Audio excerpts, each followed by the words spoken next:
15, a nossa lição de hoje é a 9. E essas lições estão maravilhosas. Gente, cada lição dessa, ela me traz uma mensagem específica. E hoje ela falou muito ao meu coração. Eu estou meio calvinista esse dia, viu, professor? Isso aconteceu na lição passada e nesta também. Então nós vamos hoje falar sobre a segunda viagem missionária, né, do apóstolo Paulo. Ele foi um homem incrível. Eu me admiro muito da forma como o Senhor escolheu Paulo para ser servo e do homem incrível que ele é. Quantas lições a gente tira só da vida dele, né? E como esse homem foi empreendedor do Evangelho, né? Que coragem, que disposição que aquele homem tinha para fazer. E nessa segunda viagem missionária, nós vamos ver, né, as informações sobre como foi o trajeto que ele executou e o esforço missionário que foi feito. Uma coisa que também me chama a atenção quando falo na viagem de Paulo é porque hoje, quando eu vou viajar, eu tenho dificuldade de arrumar bagagem, porque eu carrego muita coisa. Então, hoje viajar de avião para mim, não pagar uma bagagem extra que eu não pago, é um sacrifício muito grande, porque eu tenho que botar tudo dentro de uma malinha pequenininha. Né? Mas a gente hoje tem mínimo estratégias para a gente viajar. Né? A gente pega as milhas do cartão e a gente parcela a passagem não sei quantas vezes, seja ela de ônibus ou de avião. A gente tem esse instrumento maravilhoso que é o WhatsApp para a gente se comunicar e fazer. Hoje eu faço quase tudo na minha vida. Às vezes meu marido fica falando que eu fico muito tempo no celular, eu resolvo meio mundo de coisa. Hoje a gente compra, né? Compra, paga, faz tudo utilizando o WhatsApp, os aplicativos. É um tempo em que a gente não tem tempo para evangelizar. Agora imagine o tempo de Paulo tendo que viajar de navio, a pé, e sem comunicação. Era muito difícil. Sem dinheiro. E sem dinheiro, né, ele trabalhava para se manter e evangelizava ao mesmo tempo. E ainda tinha uma questão, que era a perseguição dentro da própria instituição que era o judaísmo. Então, ele enfrentava tudo isso, e isso não foi impedimento para que ele dedicasse a sua vida para evangelizar. Então, o esforço missionário de Paulo para implantar aquelas igrejas foi muito grande. Claro que ele contou com parceiros, né, como nós vamos ver, pessoas fiéis a Deus e que tiveram comunhão com ele para esse empreendimento missionário.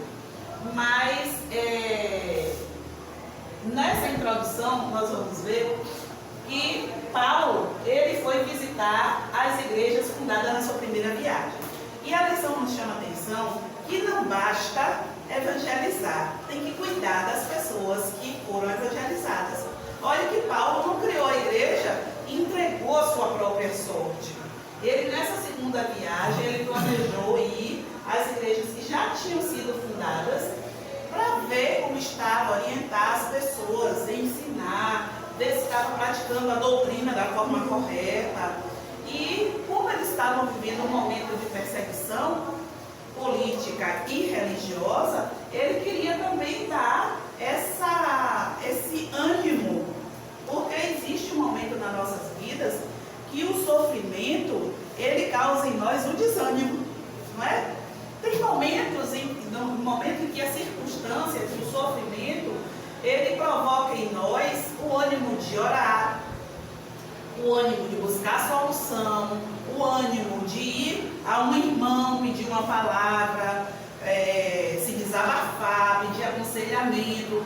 Mas existe um momento em que o sofrimento ele abate a pessoa de tal forma que ela fica apática, parada. E muitos perdem a esperança devido ao sofrimento. Eu não lembro agora qual é o versículo, mas lá no Provérbios tem um texto que fala sobre isso, né? Então, Paulo precisava também estimular aqueles irmãos a terem a alegria no Senhor, de que aquela igreja que foi fundada em nome de Jesus, ela ia continuar sendo e devia estar firme no Senhor para prosseguir, né? E inicialmente ele planejou fazer essa viagem com Barnabé, mas não foi possível, né? Então vamos ver aí em Atos 15, de 35 a 40, pode.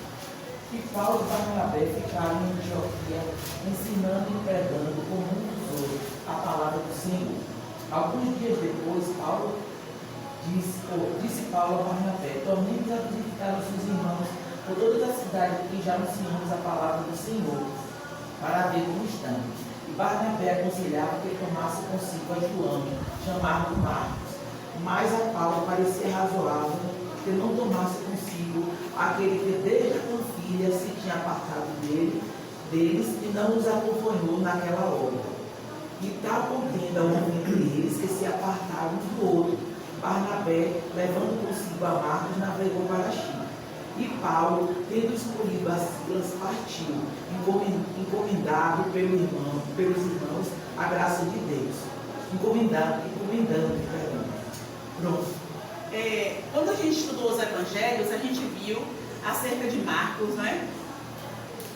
Que Marcos a gente não sabe exatamente, mas Marcos, ele em determinado momento, ele não quis seguir com Paulo, e isso provocou em Paulo que durante essa viagem, quando Barnabé disse que levaria Marcos, ele disse que não queria porque Marcos em outro momento não quis ir.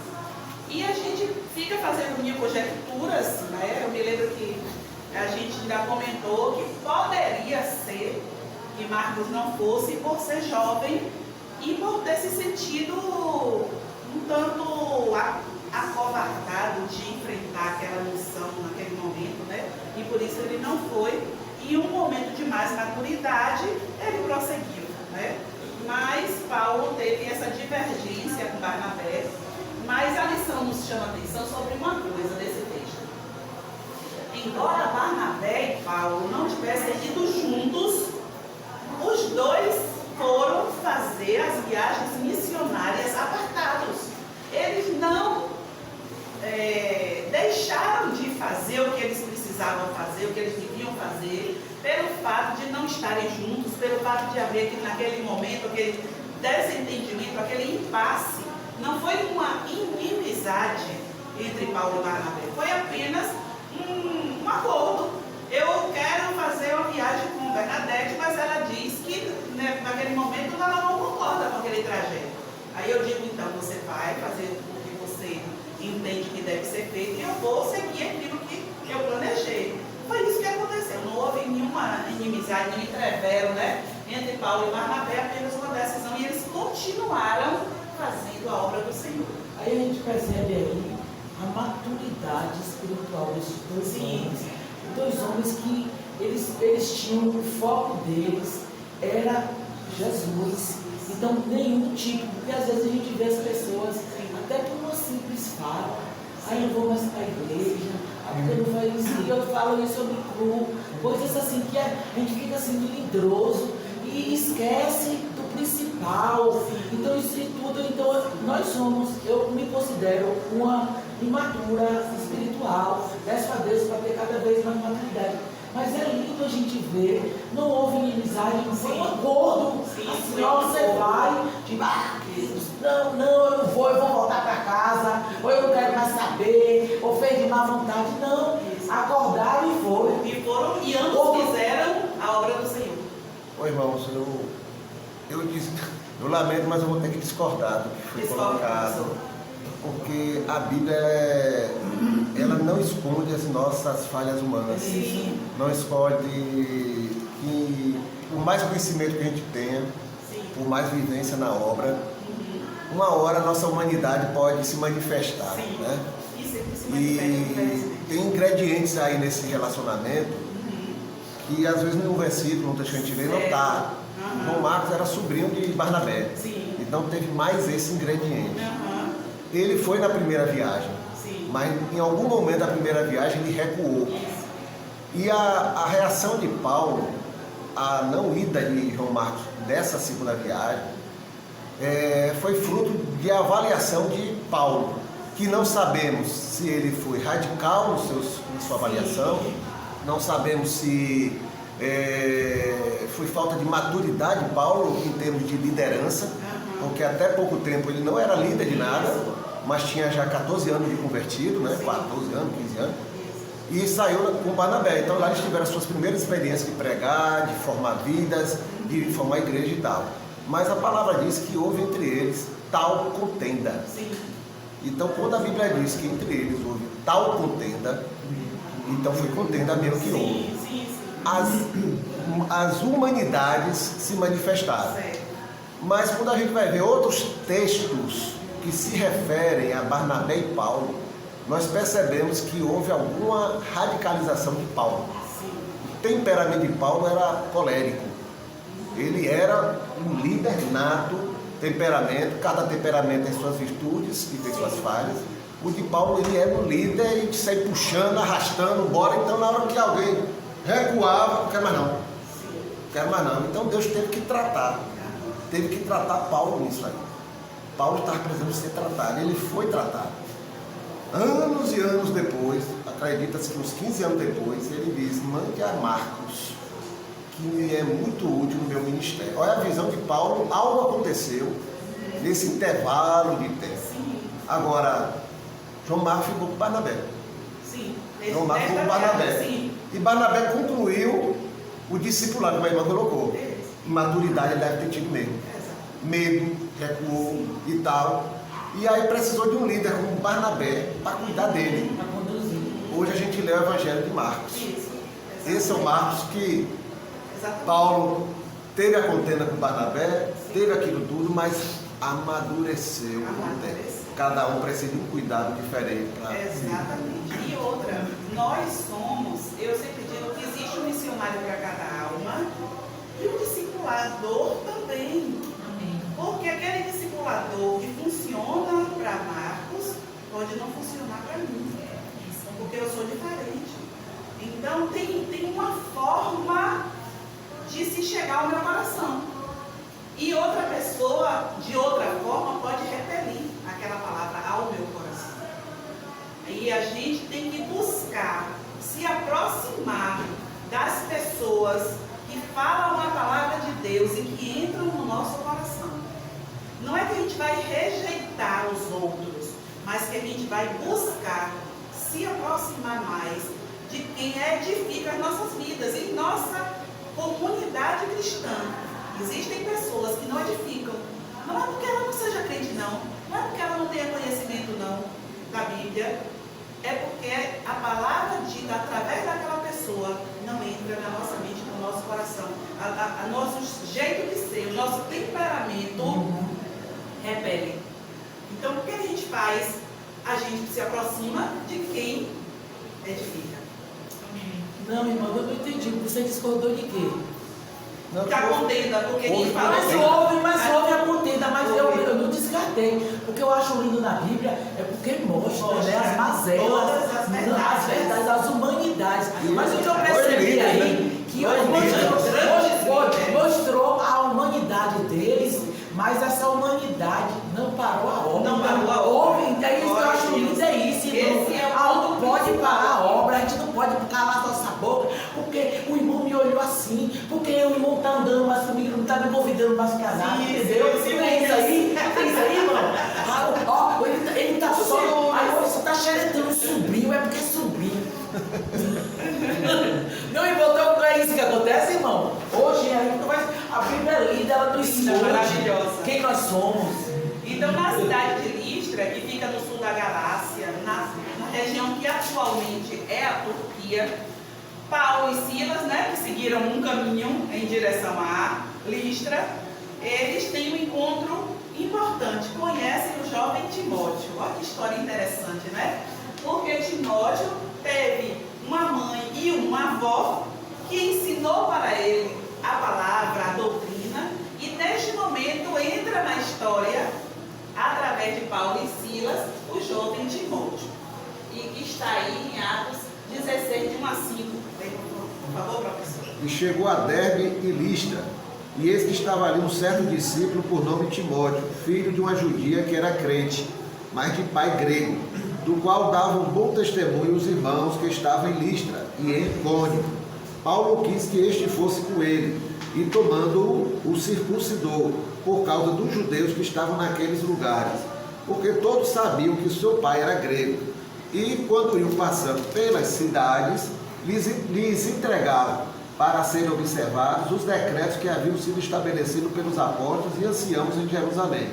De sorte que as igrejas eram confirmadas na fé e a cada dia cresciam em número. Fazendo agora um parênteses, as irmãs que são Déboras, olhem a influência de uma mãe De uma vozinha. que dá bom testemunho.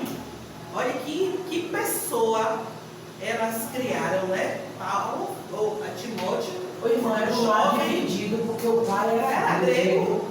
Pai, mas elas perseveraram. O resultado foi alçado a filho de Paulo. Ele já era e o filho. texto fala que ela era uma boa influência, ela dava um bom testemunho, e ela ensinou pelo exemplo ao seu filho Timóteo, né?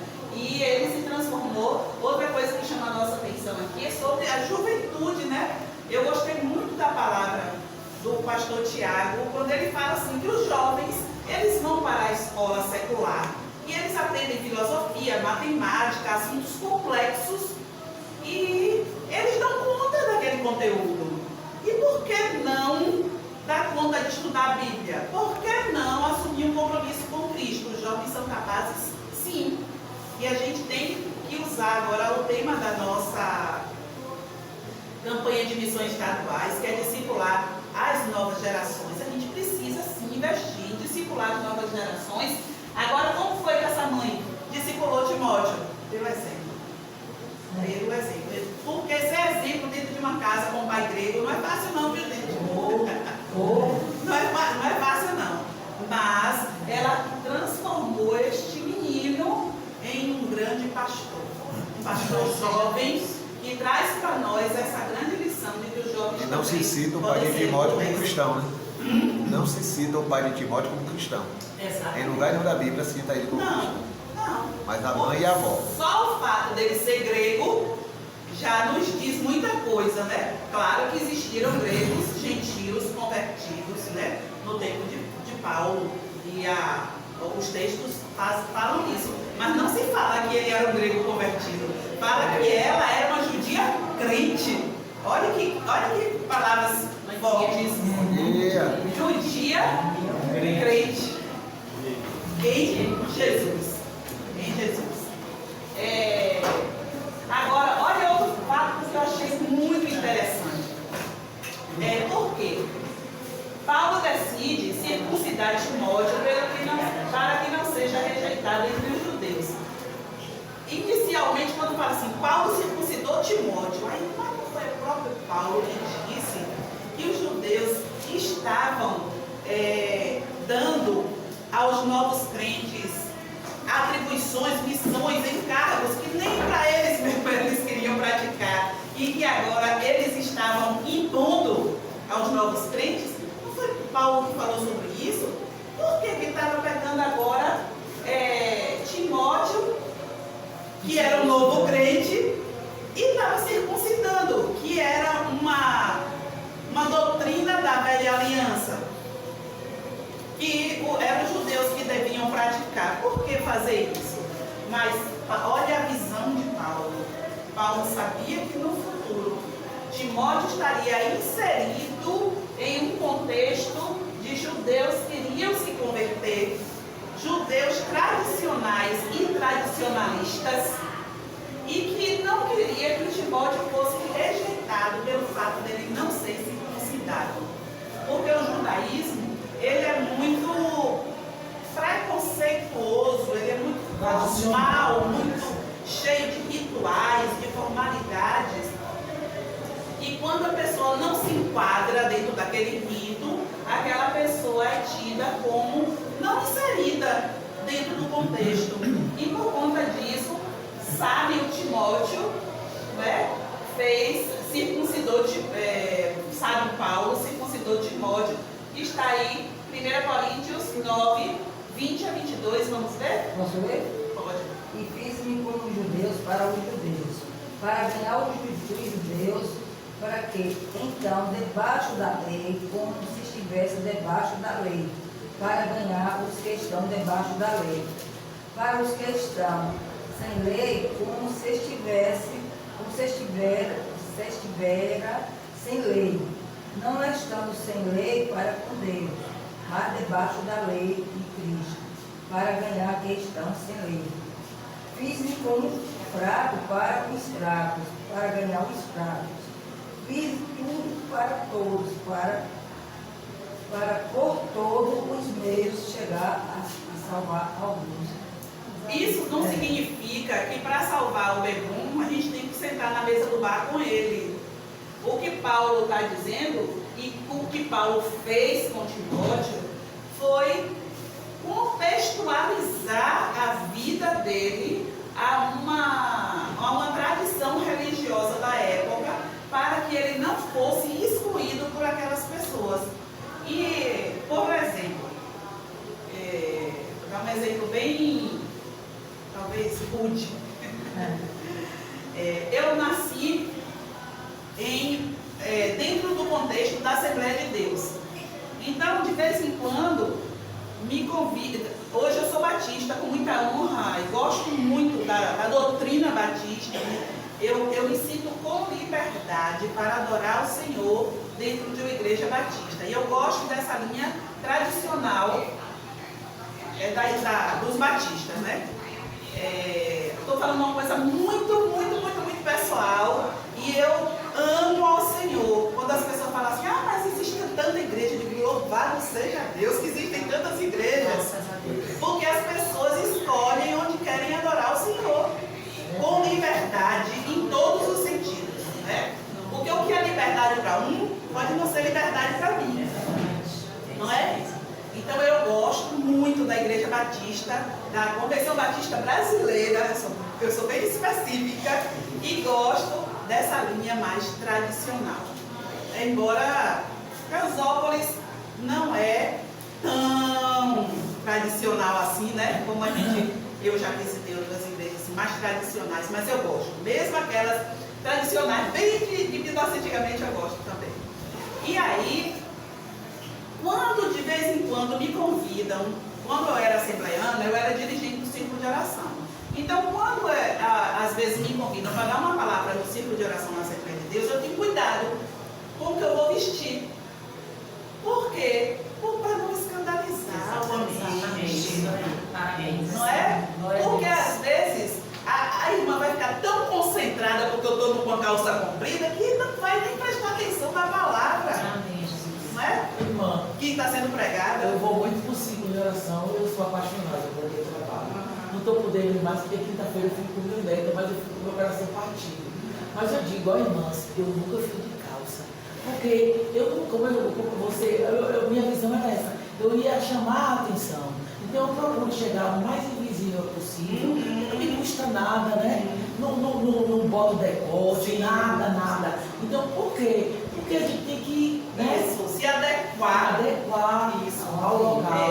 É claro que aqui a ação de Paulo foi muito mais profunda, não é? Do que isso que eu estou falando. Mas as irmãs estão entendendo que a gente deve se inserir no contexto que a gente vai evangelizar. Mas não precisa, quando Paulo disse que fez tudo para alcançar todos, a gente não precisa baixar o nível, né, irmãs? Bebeu lá, você falou do Pedro. Sentar não vai, não. E agora fazendo prato, algumas pessoas da igreja acham graça quando eu falo assim, às vezes eu fico assim, que não entendo, né? Eu digo, mora nesse lugar, eu vim mais católica, morando de 2 anos, ficou viúva, né? Vamos ler esse texto, eu não estou entendendo o meu. Vamos ler isso aqui assim, para poder ela ler a Bíblia. Se concentrar em ler. Aí eu finjo que não estou entendendo. No dia que eu fui pregar. Se fez de touro, lá vai cantar os touros. E o poder está na palavra. No momento que ela leu a palavra entrou na mente e o Espírito Santo fez castigo. A obra. Aí ela, Perfeito. olha, quando você estiver lá na frente, porque foi onde eu fui falar a palavra de Pamal, aí na sala de oração, aí ela disse, eu consigo falar na frente, você pede o Espírito Santo orientação, né? O Pai fez o Espírito Santo. É o Pai fez o Espírito Santo orienta para isso, né? Nosso Jesus morreu por nós. Aí a gente começa a falar, aí se finga, é igual o Salmo 36. Igual o Salmo 23 do doutor que falou a palavra e o velhozinho falou pelo Espírito, né? Aí eu mandei meu filho ler. Ele é formado advogado, né? Aí ele, na manhã, por isso que já tem 20 anos isso, né? Agora ele já pediu oração, como está lá em casa, né? Pediu oração, que caiu. Aí eu falei, na manhã esse cara estava desesperado, né? Esse Davi pedindo a Deus proteção, pedindo coisa. Ele, meu filho, esse cara era Davi, servo de Deus, ele que fazia assim, coisas erradas, mas depois ele se arrependia, que Deus quer o arrependimento do coração e tal. Aí comecei a falar, né? Aí eu me empolguei, aí, poxa, a senhora falou que não entendia e agora está falando. Aí eu disse, meu filho, talvez você leu, eu li, aí Deus, o Espírito Santo orienta mais. Se fingiu de tola, vai jogar os tolos. Então é preciso cuidar e orientar continuamente, né? Quando a gente evangeliza alguém, a gente não pode depois abandonar aquela pessoa. Tem que continuar discipulando, ensinando, vendo a necessidade, vendo o crescimento, assim como Paulo nos deixou esse exemplo aqui, não é? O chamado para Macedônia. Paulo e Silas são impedidos pelo Espírito Santo de ir para Bitínia. Esse era o plano inicial deles, né? Era ir para Bitínia, como está em Atos 16, de 6 a 8. E vejam que o Espírito Santo impediu. Por que impediu? Não existe nas nossas vidas planos que a gente faz e que, às vezes, explicitamente a gente sente o não. E a gente ouve o não. E às vezes, pela condução das coisas, pelos fatos que vão acontecendo, a gente sente que as portas estão fechadas, que não é aquilo que o Senhor quer para aquele momento da nossa vida. Pode até vir acontecer depois, mas naquele momento não. Então vamos ver aqui Atos 16, 6 a 8. Paulo e seus companheiros viajaram pela região de Frígia e da Galácia, tendo sido impedidos pelo Espírito Santo de pregar a palavra na província da Ásia. Quando chegaram à fronteira de Mísia, tentaram entrar na Bitínia, mas o Espírito de Jesus os impediu. Então, contornaram a Mísia e desceram a Troade. Durante a noite, Paulo teve uma visão na qual um homem da Macedônia estava em pé e lhe suplicava: passa Macedônia e ajude-nos. Já é o versículo 9, né? Desculpa, Então Paulo perdão. Não, foi porque a irmã já deu continuidade. Paulo teve essa visão de um homem pedindo ajuda. Então os planos de Deus são maiores que os meus. Para cumprir aquilo que lhe apraz. Então a visão, e olha que para que Deus cumpra os seus planos, Ele usa as formas que Ele quer.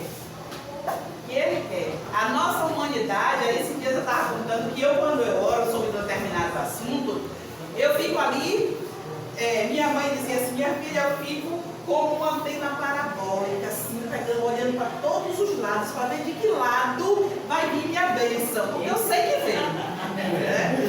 Eu quando oro, eu fico olhando as possibilidades, né? Então eu fico pensando assim, Deus pode fazer assim. Ó para eu, limitando Deus criador, cheio de criatividade. Quando a gente olha para a natureza, né? Que criatividade de Deus para fazer coisas lindas, maravilhosas. E cada vez que a gente olha para uma flor, a gente se surpreende, né? Pela beleza, pela delicadeza. As frutas, cada região que tem uma fruta típica, né? Aí esses dias eu vi na internet o povo postando jaca e a pessoa perguntando se sabia o que era aquilo, né? Tem tanta fruta diferente, Deus é criativo. Aí eu fico assim, parada, eu penso, pode ser assim. Depois eu dou risada de mim mesmo. Eu digo, se eu estou rindo de mim mesmo, imagine Deus olhando para mim e dizendo,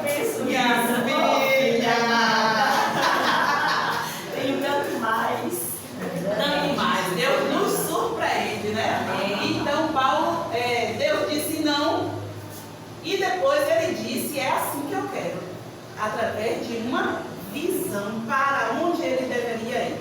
A nossa vida deve estar sempre à disposição do Senhor. E a forma quem vai dirigir é Ele.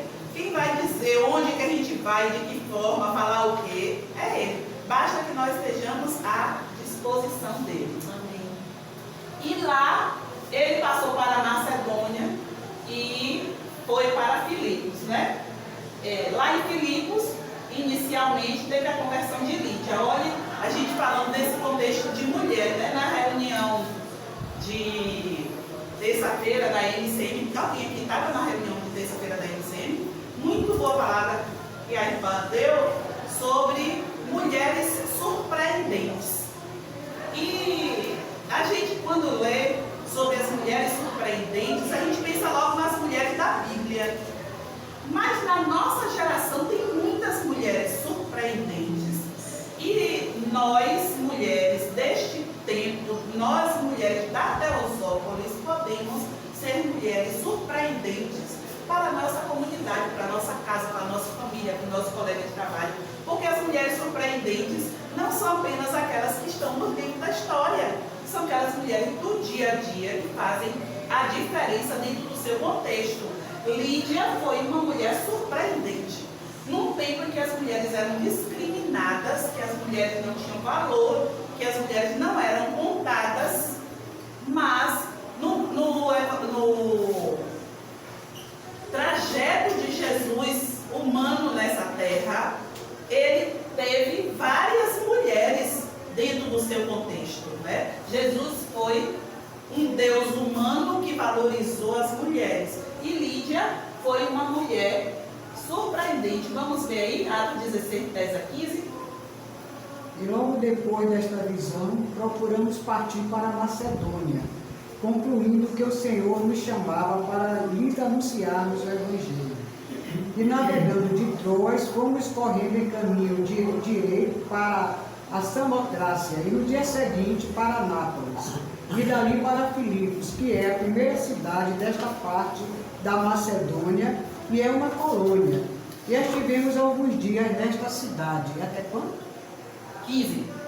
E no dia de sábado saímos fora das portas para a beira do rio, onde julgávamos ter lugar para a oração. E assentando-nos, falamos às mulheres que ali se ajuntaram. E uma certa mulher chamada Lídia, vendedora de púrpura, da cidade de Tiatira, e que servia a Deus, nos ouvia. E o Senhor lhe abriu o coração para que estivesse atenta ao que Paulo dizia. E depois que foi batizada, ela e a sua casa nos rogou, dizendo: se haveis julgado que eu seja fiel ao Senhor, entrai em minha casa e ficai ali. E nos constrangeu a isso. O que me chamou a atenção nesse texto, irmãos, é que foi Deus que antes desse encontro com Paulo, foi Deus que já tinha escolhido Lídia. Deus conhecia o coração de Lídia. E púrpura era um tecido de muito valor. Vender púrpura não é qualquer vendedor, não é qualquer comerciante, não é qualquer empreendedora, né? É uma empreendedora de alto nível. Lídia era uma mulher empreendedora, comerciante de púrpura, uma mulher de relevância na sua época, que foi escolhida por Deus, porque Deus sabia o coração de Lídia e escolheu ela. Então, uma das coisas que mais me impactaram nesta lição de hoje foi a escolha de Deus para as pessoas. Então, uma senhora católica a quem eu estou evangelizando, ela está lendo o Antigo Testamento e ela disse que ela nunca tinha ido, porque sempre os textos que são lidos na missa são no Novo Testamento, e ela está muito impactada. Aí ela chegou num texto polêmico, que é aquele que diz que Deus endureceu o coração de Faraó, mas eu não entendo. É um texto polêmico de se ensinar, né, professor? Aí eu não entendo como é que Deus endureceu o coração de Faraó. Eu fui explicar para ela sobre essa questão da tradução da Bíblia, sobre como a gente tem que ter esse contato com a Bíblia no original, na tradução, para a gente entender esse contexto, né? E o coração de Faraó já era duro e Deus sabia que Lídia mudar, se transformar de um coração de pedra em um coração de carne. Aí, se a pessoa lê a mera letra, é complicado realmente, né? Mas o Deus que vê o coração, o Deus que nos escolhe no ventre da nossa mãe, como está lá no Salmo 139, ele viu o coração de Lídia e viu que Lídia seria útil para a pregação do Evangelho. Como foi? Era uma mulher de relevância, uma grande comerciante, uma empreendedora de um material caro, um produto utilizado na época que era a púrpura. Deus escolheu, Deus salvou e Deus usou. E depois, o que é que acontece? Ela se tornou uma missionária, porque missionário não é apenas aquele que vai. O missionário também é aquele que hospeda missionários. E eu fiquei me lembrando da irmã Sheila Arantes. Deus a chamou e ela viu a necessidade de ter hospedagem para os missionários e ela construiu casas em um lugar caro, que é o Rio de Janeiro, onde as pessoas, os missionários que precisam passar por ali e que não têm onde se hospedar, ficam hospedados naquelas casas que ela construiu. Então, Lídia hospeda os missionários, ela abre a casa dela para os missionários. E logo depois desse período de Lídia, tem essa libertação da jovem possessa, que é uma coisa, um texto, assim, para a gente passar uma manhã toda falando sobre ele, sobre as lições desse texto, né? Porque essa jovem, inicialmente, ela está falando verdades, né? Ela está falando verdades, que aqueles homens estão ali pregando em nome do Senhor e tal, mas Paulo, com o discernimento do Espírito Santo dá para ele, viu que aquela jovem estava possessa. E que ela não estava falando através do Espírito de Deus, e sim através de demônios. Então nós precisamos pedir ao Senhor que nos dê discernimento para entender até aquilo que aparentemente parece certo e parece sábio e parece que vem do Senhor. A gente precisa estar em comunhão com o Espírito para saber discernir. E quando Paulo repreendeu, ele foi preso, né? Paulo e Silas foi preso por conta disso. Por quê? Porque aquela mulher dava lucro. Sabe o que foi que eu me lembrei? Uma das coisas que eu sempre me lembro quando eu leio esse texto, eu me lembro sobre as cidades do Brasil onde tem romaria. Ninguém está preocupado ali de que Santo Bom Jesus da Lapa ou qualquer outro, lá Padre Cícero, seja adorado, que as pessoas se aproximem de Deus. Não querem saber o lucro que o romeiro vai dar para aquela cidade. É um turismo religioso e que a nossa Convenção Batista Brasileira, a Junta de Missões Nacionais, tem projetos de evangelização nestas cidades. Então, muitas vezes, para que a Caravana da Esperança entrasse em uma área dessa de romaria, era necessário que antes a Junta de Missões Nacionais entrasse com mandato de segurança para que os evangélicos pudessem adentrar nessa área. Por quê? Porque o evangelho liberta. E no momento em que a Junta de Missões Nacionais entrasse evangelizando os romeiros, muitos romeiros se convertiam e já voltavam para suas casas. Que coisa interessante, né? Foram adorar um Deus de pau de pedra e voltaram com Deus vivo em seus corações libertos, e nunca mais aquelas pessoas iam dar lucro para aquele tipo de romaria, né? E essa foi a situação da jovem possessa. Ela foi liberta, ela dava lucro para aquelas pessoas para quem ela servia, e no momento em que eles viram que perderam através da libertação daquela moça, eles prenderam Paulo e Silas. Mas Paulo e Silas ficaram ali atemorizados na prisão? Não. Que texto outro maravilhoso que é esse, porque lá dentro eles cantavam, eles louvavam, adoravam. Agora imaginem, depois de açoitados com as orragas que tinham metal na ponta, que cada vez que batia, cortava. E eles deviam estar todos cortados, sentindo muitas dores, né? Além de cortados, presos e algemados pelos pés e pelas mãos e adorando ao Senhor. E ali todo mundo chama atenção, porque como é que vê uma pessoa sentindo dores como deveriam estar? quando estavam naquela circunstância, deviam fazer o quê? Murmurar, lamentar, xingar, fazer mil e uma coisas, e eles estavam ali adorando o Senhor. Chamou a atenção e o Senhor mandou anjos tirarem eles de lá, e o carcereiro foi salvo. Por quê? Porque ele seria morto se deixassem os presos fugirem. Mas como ele não fugiram, e ele se surpreendeu, e ele quis, ele e a casa dele foram salvos. Oi, irmã. Contextualizando a minha vida, isso aí que aconteceu com Paulo e Silas, não em tempo de açoite, né? Mas algum tipo de prisão.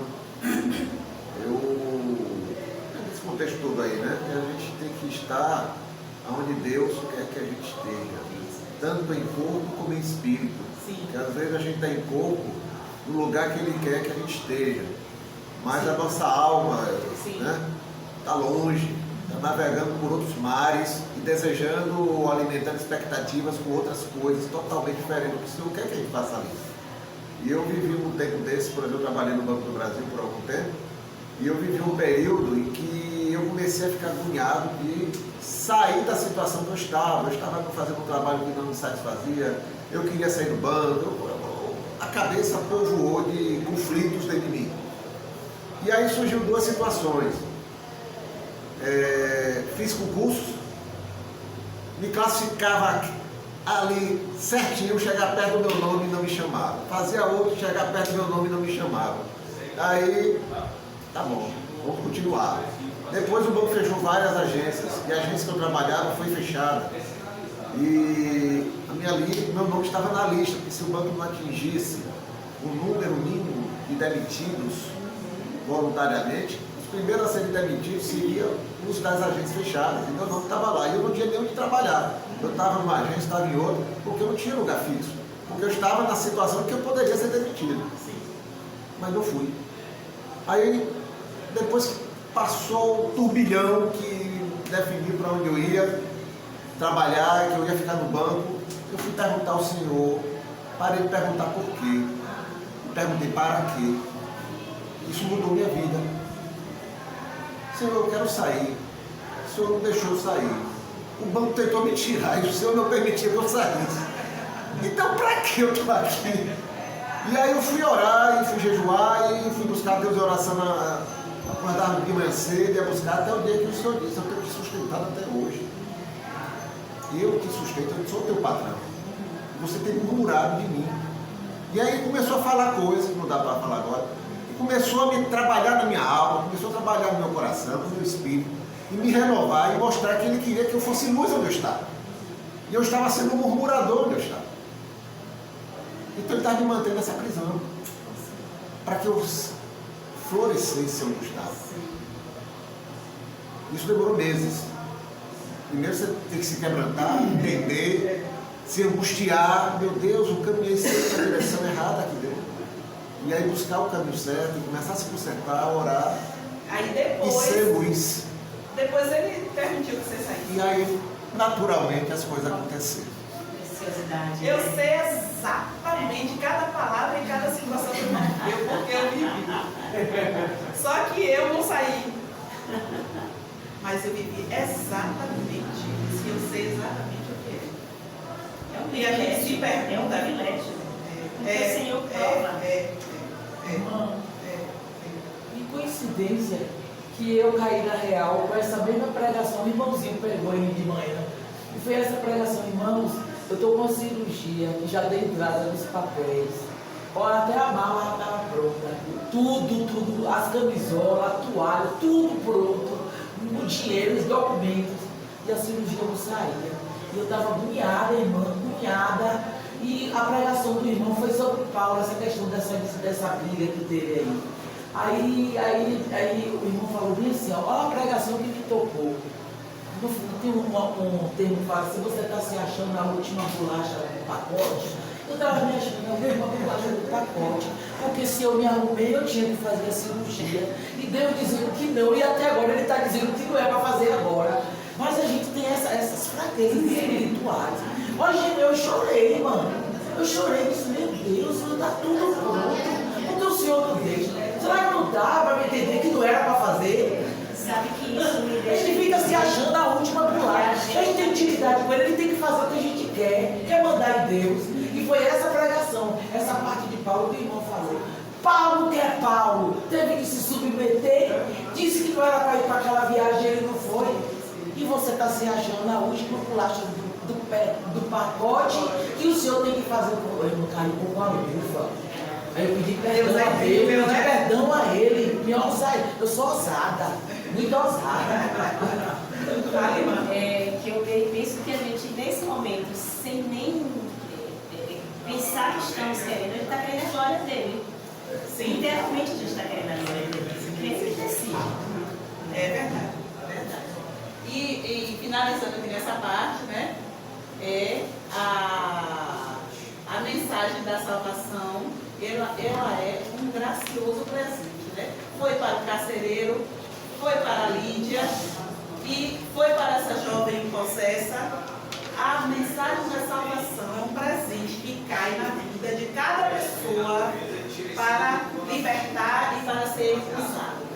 Em Tessalônica e em Bereia, está em Atos 17 de Marquis, e nós não vamos ler, Paulo prega nas sinagogas. E eu achei interessante assim, porque tem um texto que fala que Paulo discutia, fica parecendo que está brigando com as pessoas, né? Mas Paulo ia para as sinagogas para falar sobre Jesus, porque as pessoas que estavam reunidas ali, elas falavam sobre o judaísmo. E Paulo ia para lá para discutir com aqueles homens. Ele era um homem de alto nível cultural, falava muitas línguas e ele estava habilitado para ensinar, para falar e para doutrinar acerca do Evangelho de Jesus Cristo. Era isso que ele fazia em cada lugar que ele ia. Ele entrava nas sinagogas para ensinar os judeus e para falar com os judeus acerca de Jesus Cristo. E um grupo de pessoas se juntou e fez uma rebelião e disse que aqueles que vinham tumultuando em outros lugares chegaram ali naquela cidade e que estavam tumultuando também porque estavam dizendo que existia um rei que não era César. E naquela época dizer uma coisa dessa era terrível, era pena de morte. Pena de morte. Como é que eu vou dizer que existe um rei que não é César, sendo que o César está no trono? Quer dizer que existe um outro? Então, se existe um outro, aquele que está falando vai morrer. E era o que aconteceu, né, com Paulo lá em Tessalônica. Os irmãos, vendo que ele iria morrer, então os irmãos providenciaram de forma emergencial que eles fossem tirados de lá para não morrerem. Irmãos, existe um momento de avançar, existe um momento de recuar. Porque quantas vezes Jesus, durante o período dele de pregação aqui na terra, ele disse, ainda não é o meu momento. E ele saía de um lugar para o outro. A gente tem que ter sabedoria para saber o momento de recuar. Paulo era um homem útil à pregação do Evangelho e ele não precisava morrer naquele momento pela pregação do Evangelho. Ele morreu depois, pelo mesmo motivo, mas não era o momento. Então, naquele momento, os irmãos foram sábios em tirar ele e encaminhar ele por medida de segurança para a Bereia. Pode falar, irmão. Ele seguiu viagem, né, para a Bereia e lá houve uma expansão do Evangelho na cidade de Atenas e na cidade de Corinto. Em Éfeso, ele preparou Priscila e Áquila e continuaram aquela obra ali naquele lugar. E que coisa maravilhosa também a gente meditar acerca de como Deus chamou, capacitou e como Paulo deixava as pessoas encarregadas. Eu, quando fico lendo isso aqui, eu sou encantada pelo ministério do Mia Group, dentro da Igreja Batista Teosópolis, né? Se é uma coisa que eu amo fazer parte na Teosópolis, é do Mia Group. ministério maravilhoso é você ter uma liderança de pequenos grupos, você ter pequenos pastores, onde você tem acesso para que eles cuidem de você. E como meus líderes cuidam de mim? Eu já dei testemunho disso aqui na igreja, e hoje dentro do pequeno grupo, aqui tem Dione, né, que é do meu pequeno grupo, mais ou menos, novidade, não tem mais ninguém aqui do pequeno grupo. Mas nós não estou falando aqui hoje fisicamente, né? Nós somos muito bem cuidados, né, Dione? Dentro do nosso pequeno grupo. E é uma coisa maravilhosa você deixar pessoas encarregadas de cuidar daquilo que foi instituído, criado, daquelas pessoas que estão ali aos cuidados do Senhor, deixar alguém. E foi isso que Paulo fez, deixando esse casal para cuidar daquela igreja que foi criada naquele lugar. E aqui falando ainda sobre as sinagogas, né? Lá em Éfeso, Paulo debateu com os judeus, os irmãos podem conferir isso nesse texto aqui, de Atos 18, 19 e 21. Esse debate não é briga, não é confusão, é ensinamento da nova doutrina acerca de Jesus Cristo. Quem era Jesus Cristo? Porque eles viam como um judeu rebelde, mas eles estavam diante do Salvador do mundo. E concluindo, a obra missionária exige entrega, dedicação constante e adoração contínua ao Senhor. A segunda viagem mostra o testemunho de homens e mulheres de Deus que a gente pode ver e rever durante esta lição. Planos humanos nem sempre são planos divinos. Então Paulo planejou uma viagem, mas não era o plano de Deus, e Deus se revelou de que forma ele deveria agir. Não era plano de Deus para o momento da sua história de vida, sair daquele emprego, mas no momento certo ele lhe tirou de lá, né? No meu caso, ele me deixou e me fez ver com outros olhos. Então, cada caso é um caso e Deus age de forma diferente na vida de cada pessoa. A vida cristã deve ser constante testemunho do poder de Deus para a salvação. Nossa vida, ela não é por um acaso. O Senhor nos salva, Ele nos escolhe. Ele é onisciente e presciente. Ele sabe do coração de cada um de nós. Ele já sabia, desde o ventre da nossa mãe, quem ia estar aqui hoje. Não é? E Ele nos escolheu porque Ele já nos conhecia. Não é que Ele predestinou uns para a salvação e outros não. Ele já nos conhecia e sabia que nós estávamos em privilégio de ser predestinados para a salvação, porque o Senhor conhecia a nós e sabia que Ele ia nós iríamos entregar nossas vidas para Ele. E isso tem um significado muito especial e a gente deve cultivar essa honra de testemunhar com as nossas vidas onde nós estivermos, florescer onde estivermos, para que o nome do Senhor seja glorificado. Amém. Aleluia. Grata a Deus, ao professor pela confiança, e que nós estejamos ofertando para missões e que nós tenhamos nossas vidas cada dia mudadas pelo poder desta palavra. Amém. Só um aviso. Primeiro já foi dado, né? Da oferta de missões. No nosso controle aqui está 1.300. Os irmãos nos ou entregaram aqui ou nos passaram no papel do Pix. Mas eu sei que pelo menos uns 4 ou 5 irmãos já passaram suas ofertas, mas eu não tenho controle de quanto foi e a direção não nos repassa a totalização. Creio que nós talvez já tenhamos até atingido o alvo, viu? Mas o que está aqui, o que eu passo para os irmãos é o que está no meu controle. Mas, no geral, já deve ser ultrapassado o alvo da nossa classe. Mas que não tenho ou quer voltar até o final de agosto a campanha de missões estaduais. E o segundo aviso é um aviso gratificante. Nós temos uma nova aluna na classe, que não está aqui, mas está ali. Irmã Edil, não, na filmagem. Irmã Edil. Estão aqui recebendo. de uma classe de escola bíblica. Eu conversando com ela, ela disse: eu quero receber os vídeos, pois eu assisti a escola bíblica. Então ela é a nossa nova aluna da classe, virtualmente. A nossa rainha.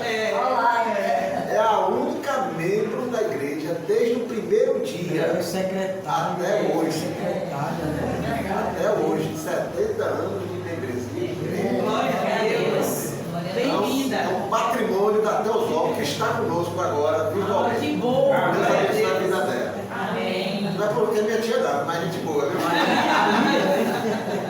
Vamos orar? Vamos ficar em pé. Senhor, graças te damos, Senhor, pela tua palavra que nos edifica, tua palavra, Senhor, que nos tira do comodismo, Senhor, que faz andar o outro passo.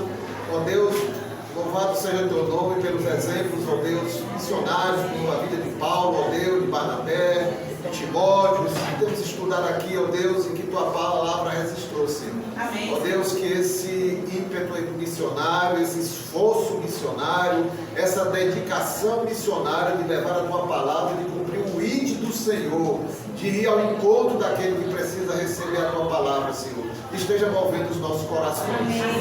Ó Deus, fica conosco, que esta palavra frutifique dentro das nossas vidas. Amém.